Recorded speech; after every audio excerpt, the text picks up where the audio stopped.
अस्सलामु अलैकुम वरहमतुल्लाहि वबरकातुहू। तो जो भी हजरात सेकंड लिस्ट के लिए वेट कर रहे थे, उनके लिए बहुत बड़ी खुशखबरी है कि सेकंड लिस्ट अभी आ चुका है। तो आप सभी लोग अपना अपना रिज़ल्ट देखकर जिसका भी रोल नंबर इस लिस्ट में है, वो अपना काउंसलिंग जो है निर्धारित तारीख पर करेंगे।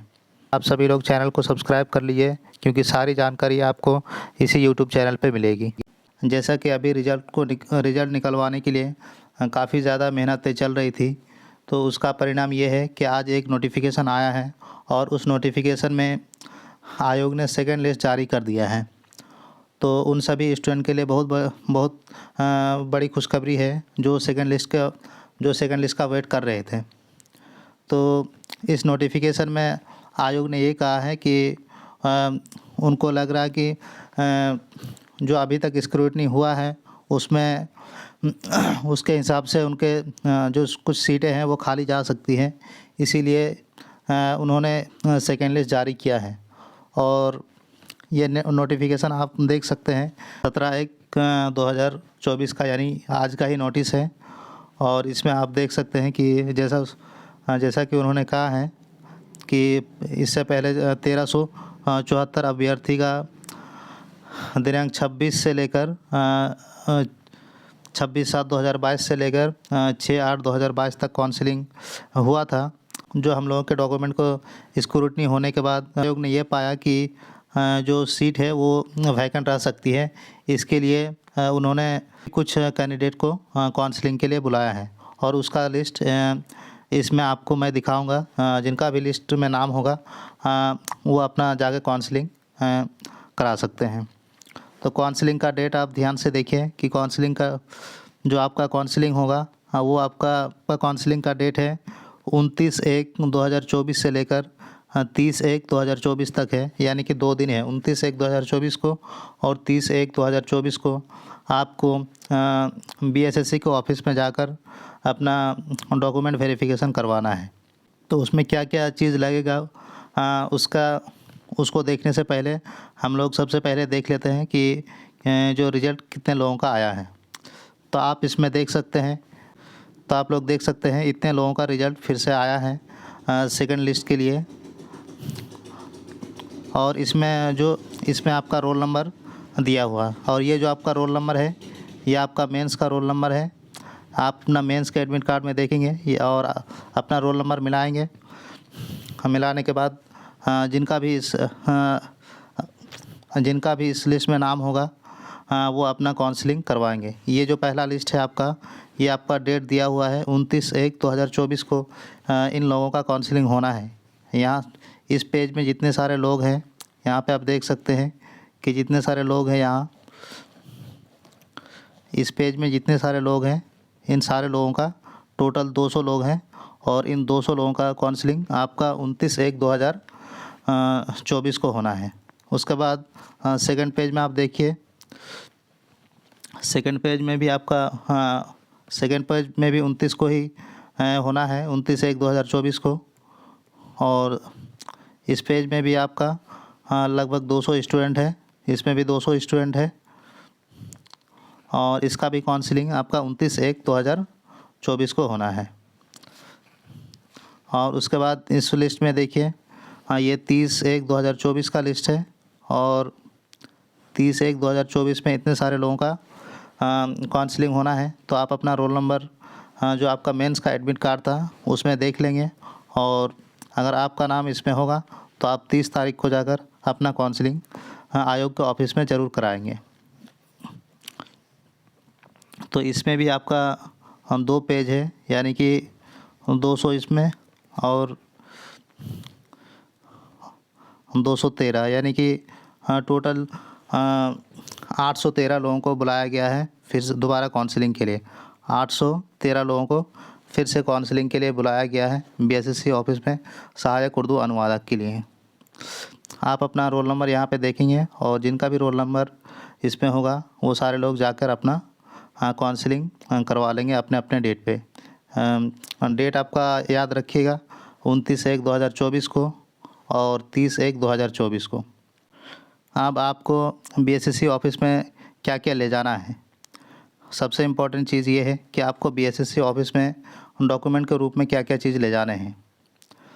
तो आप सबसे पहले आपको एक फॉर्म वेबसाइट में दिया हुआ है, उस फॉर्म को आप डाउनलोड करेंगे और उसको अच्छे से भर के उसका 3 कॉपी करेंगे, 3 कॉपी निकालेंगे और तीनों को आप उसका फॉर्म भरेंगे। उसके बाद आपका दूसरे नंबर पे है बिहार कर्मचारी चयन आयोग पटना द्वारा लिखित परीक्षा प्रारंभिक और मुख्य हेतु निर्गत प्रवेश प्रमाण पत्र, यानी आपको पीटी और मेंस दोनों का एडमिट कार्ड चाहिए। दोनों का एडमिट कार्ड आपको वहाँ पे ले जाना होगा। उसके बाद तीसरा है आपका मैट्रिक अथवा समकक्ष उत्तीर्ण का मूल अंक तथा मूल प्रमाण पत्र, यानी कि आपका मैट्रिक या फिर जो फौकानी है उसका मार्कशीट और आपका सर्टिफिकेट यानी मूल प्रमाण पत्र, वो दोनों आपको ले जाने हैं। उसके बाद आपका चौथे नंबर पे है कि जो आपका मौलवी है, मौलवी या फिर इंटरमीडिएट जिसमें आपका उर्दू में 100 नंबर हो, उसका आपका मार्कशीट और आपका मूल प्रमाण पत्र दोनों ही ले जाने हैं। 5वें नंबर पे है अनुसूचित जाति अनुसूचित जनजाति अभ्यर्थी के लिए जाति प्रमाण पत्र, और जो पिछड़ा वर्ग है तथा अत्यंत पिछड़ा वर्ग के श्रेणी के लिए ओबीसी एनसीएल जो है आपको ले जाने हैं। और ओबीसी एनसीएल का डेट आपका अगर आपका ओबीसी एनसीएल पुराने डेट का होगा तो उसमें आपको फॉर्म 16 आपको ऐड कर देना है। उसके बाद अगर आप ईडब्ल्यूएस से आते हैं तो आपको ईडब्ल्यूएस सर्टिफिकेट लगेगा, और उसके बाद आपका अगर आप दिव्यांग छात्र हैं तो आपको दिव्यांग प्रमाण पत्र लगेगा। उसके बाद आपका अगर आप स्वतंत्रता सेनानी के पोते पोती हैं तो उसका आपका प्रमाण पत्र लगेगा। अगर आप किसी सरकारी सेवा में हैं तो पिछले 3 साल का जो सेवा संबंधी प्रमाण पत्र हैं वो आपको ले जाने हैं। उसके बाद अगर 11वें नंबर पे हैं, अगर आप भूतपूर्व सैनिक में थे तो उसका आपको प्रमाण पत्र ले जाने हैं। उसके बाद आपका आईडी कार्ड उसके बाद आपका एक आईडी कार्ड ले जाना है, या तो वो आधार कार्ड हो सकता है, वोटर आईडी कार्ड हो सकता है, पैन कार्ड हो सकता है। उसके बाद जो 30 नंबर पे जो लिखा हुआ है ये काफ़ी इम्पोर्टेंट पॉइंट है, आप यहाँ पे देख सकते हैं। क्रमांक संख्या 1 के 3 मूल प्रति, यानी आपको 3 डाउनलोड करना है और तीनों को अच्छे से भर लेना है। उसके बाद क्रमांक 2 से लेकर 12 तक अंकित प्रमाण पत्र, जो भी आप जिस भी कैटेगरी में आते हैं, जो डॉक्यूमेंट आप पर लागू होता है, सभी का 3 सेट बनाएंगे और उसमें सेल्फ अटेस्टेड करना है, और उस पर आपको सेल्फ अटेस्टेड करना है और उसमें आपको जो है फ़ोटो लगेगा, वो आपका हाल का खींचा हुआ फ़ोटो होना चाहिए। इन सभी का जो आप ये जो 12 डॉक्यूमेंट है इनको आपको स्कैन करके पीडीएफ फॉर्मेट में आपको एक नए पेन ड्राइव में भी भर के ले जाना है, और पेन ड्राइव से वो अपना कॉपी कर लेंगे आपका ये सारे प्रमाण पत्र। उसके बाद फिर आपको ये पेन ड्राइव वो लौटा देंगे। तो यहाँ पे आप लोग अपना डेट ज़रूर याद रखें, 29/1/2024 और 30/1/2024 को काउंसलिंग होना है। 29 को जिसका होना है उसके लिए लिस्ट ये है, 29 का जिसको होना है उसके लिए लिस्ट ये है, ये ऊपर का 2 पेज है, और 30 को जिसको होना है उसका नीचे का 2 पेज है। यहाँ पे आप डेट भी देख सकते हैं, यहाँ पे डेट भी लिखा हुआ है।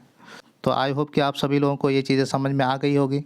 अगर किसी को इसमें कोई समझने में कोई दिक्कत आ रही होगी या कोई ऐसा पॉइंट है जो आपको समझ में नहीं आ रहा होगा तो वो आप कमेंट सेक्शन में हमें बताइएगा, मैं उसके लिए फिर से आपको एक वीडियो बना के दे दूँगा।